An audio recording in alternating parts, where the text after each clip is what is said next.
Hello, everyone. Today, I want to talk to you a little bit about these two documentaries that I recently saw, Dark Girls and Dark Girls 2.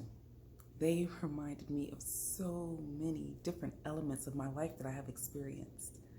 You see, growing up, I was not dark enough, what my grandmother would call blue, black, beautiful. Nor was I light enough to be adored and included. I was that weird in between that left me struggling for years to discover if just being me was good enough. It left me with low self-esteem, and it took a long time to get healthy and get whole.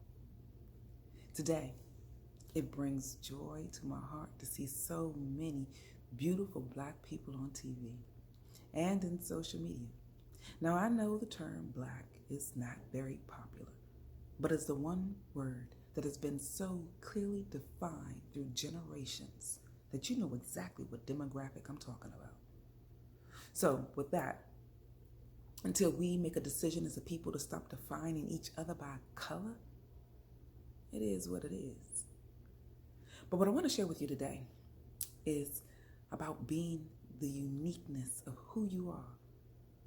The shade of skin that you're in was put that way by God on purpose, in purpose, for purpose. You were uniquely designed because the earth needed a solution that is embedded in your soul that only you can provide with the unique elements that God put in you to give. So we have to make a decision to embrace the different hues of who we are. I've always adored the variety of who we are as a human race. Can you imagine the world being one color? I mean, everything one color. That would be so boring.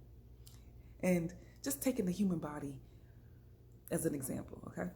If we were all just an ear, I wouldn't even be able to share this message with you because I would have no mouth to give voice to the message. So I want you to take a moment and embrace you, the various elements of you.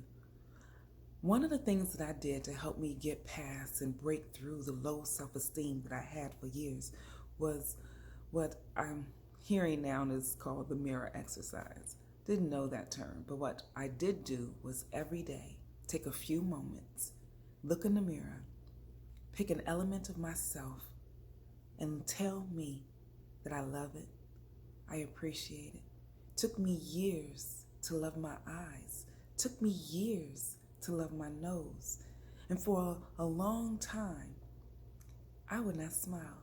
And I'm told in this day and age that my smile is one of my best assets, but was also the one thing in my childhood that I got teased about the most. So I wouldn't smile for years. That one piece of you that you are so critical about, that others have made you feel less than over, you are to use that.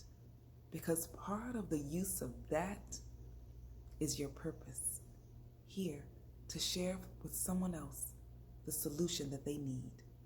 So with that, take as much time as you need. It took 3 years for me to stop crying, and I walk through that exercise every day. Just keep pressing through. And when you feel like you've made it to the other side, be okay with the fact that you may have to wash, rinse, and repeat. So with that, this is Tanya E. Hood, walking out my purpose, and I want you to do the same.